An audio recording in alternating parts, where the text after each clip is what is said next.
MCA Records was never just a record label. It was a force.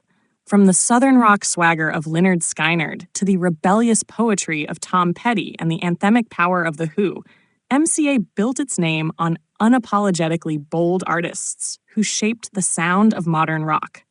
Though the label has since been absorbed by Universal Music Group, its mark on the music industry is indelible. Founded in 1934 as a talent agency and evolving into a recording giant by the 1960s, MCA didn't fully hit its musical stride until the 1970s and 80s. When MCA Records absorbed Decca Records, it inherited a formidable roster and quickly began to carve out its identity by signing acts that would dominate FM radio, stadiums, and cultural memory for decades. It positioned itself as a label that embraced the grit of American rock while welcoming the edge of British invasion holdouts. Few bands embodied MCA's rock-driven ethos better than Lynyrd Skynyrd. The Southern rock pioneers released some of their most defining albums on MCA, including Second Helping, Nothin' Fancy, and Street Survivors.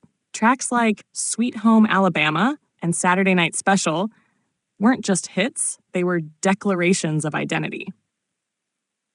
MCA allowed Skynyrd to retain their Southern roots while giving them national exposure, catapulting their rebel sound onto the global stage.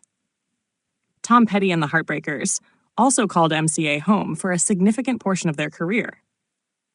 While Petty famously clashed with the label over contract disputes in the early 1980s, his time with MCA produced career-defining albums like Damn the Torpedoes, Hard Promises, and Southern Accents. Petty's battles with the label helped highlight artist rights issues, even as MCA continued to distribute his work to a growing, loyal fan base. And then there was The Who, a band whose explosive live performances and conceptual albums helped define rock in the 20th century. Though originally a British act, The Who's American releases came through MCA for much of their peak period. Albums like Who Are You and Face Dances were delivered to U.S. audiences under the MCA banner, bringing Roger Daltrey's voice and Pete Townshend's guitar to an even wider audience.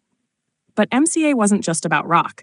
The label also ventured into pop, R&B, and country, supporting a diverse lineup that included Elton John, Bobby Brown, and Reba McEntire. This genre-blending approach kept the label competitive and relevant across multiple markets. It was also known for movie soundtracks, notably through its parent company's deep ties with Universal Pictures, which gave MCA additional influence across the entertainment landscape. Despite its impressive run, MCA Records eventually fell victim to the consolidation of the industry in the late 1990s and early 2000s. In 2003, Universal Music Group officially retired the MCA name, folding its roster into Geffen Records.